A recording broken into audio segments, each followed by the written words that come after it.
Terlibat jual beli data pribadi untuk keperluan judi online tingkat internasional, 8 anggota sindikat di Jawa Timur dan Jawa Tengah ditangkap polisi Sidoarjo. Para pelaku mengaku memperoleh uang dari jual beli data mencapai 5 miliar rupiah.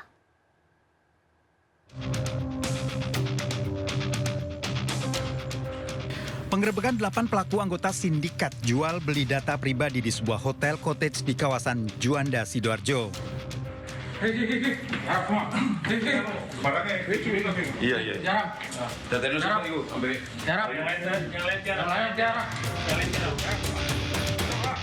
Setelah mengintai beberapa jam, polisi menggerebek para pelaku termasuk 2 wanita, diantaranya warga Porong Sidoarjo dan warga Mojo Anyar Mojokerto, sementara yang lainnya warga Jawa Timur dan Jawa Tengah. Polisi mengamankan sejumlah barang bukti, ratusan KTP, ATM, dan rekening milik korban dari berbagai daerah di Jawa Timur dan Jawa Tengah. Para pelaku mendatangi sejumlah korban di wilayah pinggiran kota untuk mau memberikan data KTP dan nomor rekening bank dengan imbalan sejumlah uang antara 500 hingga 1 juta rupiah per KTP. Data pribadi dan nomor rekening kemudian dikirim ke Kamboja dan Vietnam untuk kepentingan judi online dengan imbalan uang tunai yang ditransfer dari pihak peminta data. Dari kasus jual beli data pribadi ini, polisi berhasil mengungkap perputaran uang dari para pelaku senilai 5 miliar rupiah.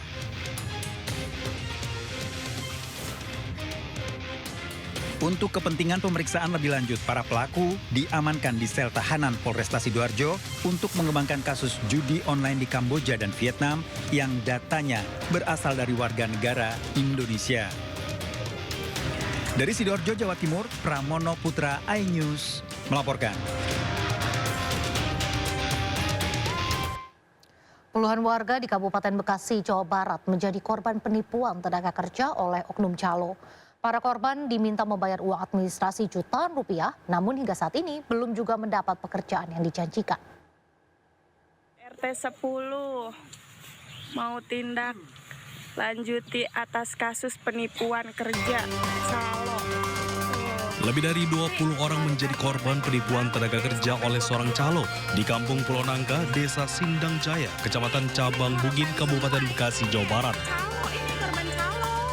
Para korban ini telah melaporkan kasus tersebut ke Polres Metro Bekasi. Modusnya, para korban dijanjikan dengan bekerja di PT Sostro yang berada di wilayah Kecamatan Cibitung dengan syarat membayar sejumlah uang administrasi sebesar 1 hingga 2 juta rupiah kepada pelaku. Sudah dibayar bulan Mei lalu, namun hingga saat ini pekerjaan yang dijanjikan tak kunjung mereka dapatkan. Para korban juga sempat dijanjikan jika tak masuk kerja, uang yang telah dibayarkan akan dikembalikan sebesar 100%. Pas kita tanyain kapan bang masuk, nggak tahunya katanya siang. Terus setiap hari tuh seperti itu terus diundur-undur. Apakah memang udah dikasih kepastian gitu untuk kerja atau gimana Kak? Iya udah dikasih kepastian kerja. Para korban berharap para pelaku segera ditangkap. Kasus penipuan ditangani Satreskrim Polres Metro Bekasi. Dari Kabupaten Bekasi, Jawa Barat, Ahmad Jauhari Lutfi, iNews melaporkan. Pemirsa, Ketua DPR RI Puan Maharani meminta tersangka penganiaya Prada Luki dihukum berat. Hukuman tersebut untuk memberikan efek jera agar kejadian serupa tidak terulang.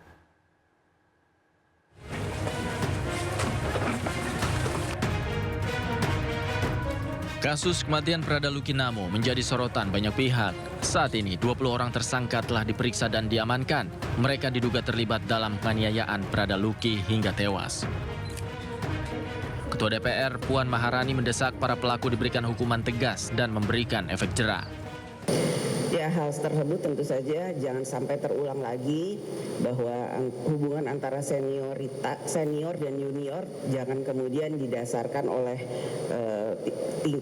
tindak atau perilaku kekerasan, namun bagaimana saling hormat dan menghormati, saling menghargai dan menghargai. Jadi apa yang sudah dilakukan penyidikan sampai kemudian akhirnya sudah ditentukan atau ditemukan 20 tersangka, ya tentu saja harus diproses secara adil dan bisa diproses dengan baik, apa yang menjadi penyebab dan bagaimana nantinya harus diberikan hukuman jera yang ya sebaik-baiknya, dan mekanisme yang ada harus dievaluasi, jangan sampai terulang lagi.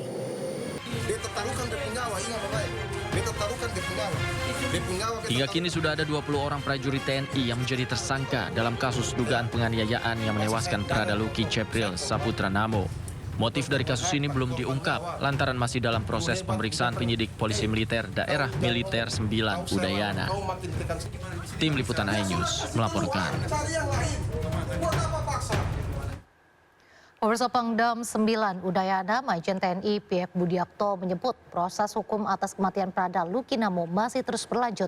Sebanyak 20 oknum prajurit TNI ditetapkan sebagai tersangka dan ditahan dalam kasus tewasnya Prada Luki Cepril Saputra Namo.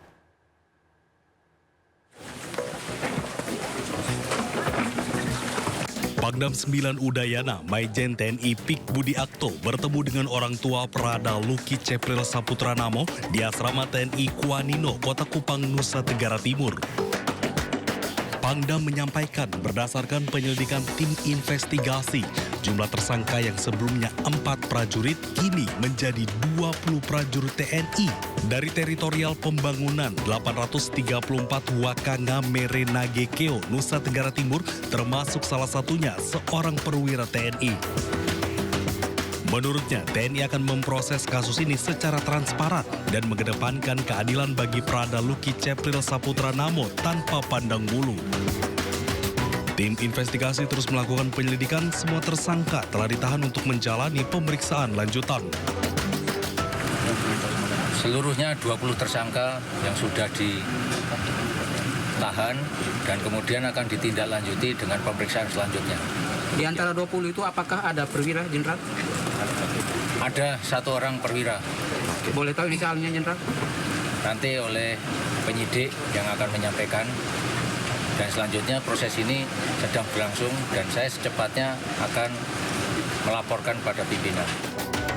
Diketahui kasus tewasnya Prada Luki Namo di tangan seniornya membuat keluarga terpukul. Terlebih korban baru 2 bulan bertugas sebagai tentara.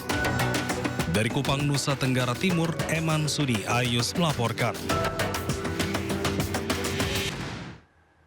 Komisi Pemberantasan Korupsi (KPK) merilis dugaan kerugian dalam kasus korupsi haji mencapai 1 triliun rupiah. Hasil ini didapat dari hasil koordinasi KPK dengan Badan Pemeriksa Keuangan.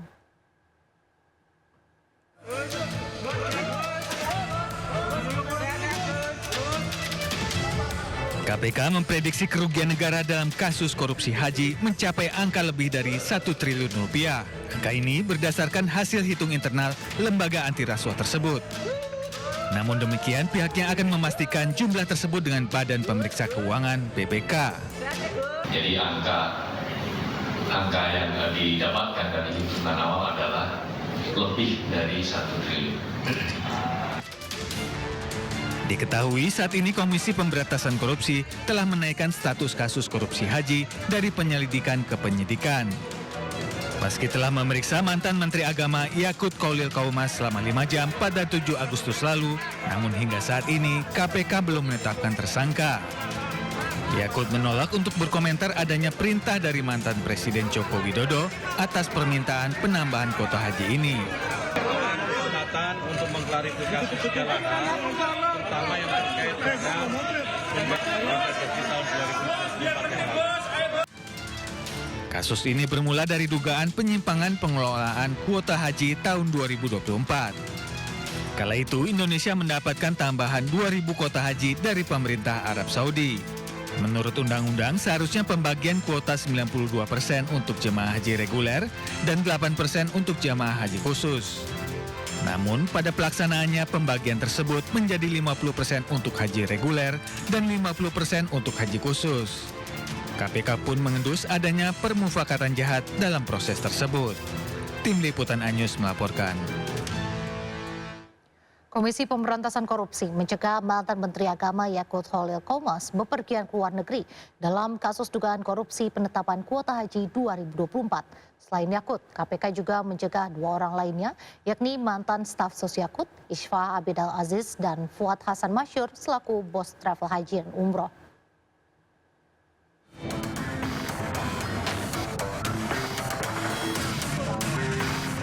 Usai menaikkan status perkara dugaan korupsi penetapan kuota haji 2024 ke tahap penyidikan, kini KPK mencegah mantan Menteri Agama Yakut Holil Komas untuk bepergian ke luar negeri. Selain Yakut, KPK juga mencegah 2 orang lainnya, yakni mantan staf sus Yakut, Isfah Abidal Aziz dan Fuad Hasan Masyur, selaku pihak swasta yang merupakan bos travel haji dan umroh. Surat pencegahan ke luar negeri dikeluarkan KPK pada 11 Agustus dan berlaku untuk 6 bulan ke depan. KPK menyebut pencegahan bepergian ke luar negeri dilakukan karena keberadaan ketiganya di wilayah Indonesia sangat dibutuhkan dalam rangka proses penyidikan. Yang pertama, Saudara YJQ ya, Menteri Agama periode 2020-2024, kemudian Saudara IAA yang merupakan staf sus Menteri Agama pada periode tersebut, dan juga Saudara FAM yang merupakan pihak swasta selaku pemilik tur haji dan umroh gitu ya. Pencegahan ke luar negeri kepada para yang bersangkutan tentu dibutuhkan penyidik agar yang bersangkutan tetap berada di Indonesia supaya dapat mengikuti proses penyidikan ini dengan baik. Sebelumnya KPK memeriksa mantan Menteri Agama era Presiden Joko Widodo Yakut Holil Komas pada Kamis 7 Agustus lalu. Hampir 5 jam diperiksa, Yakut mengaku telah memberi klarifikasi terkait pembagian kuota tambahan pada ibadah haji tahun 2024 yang lalu.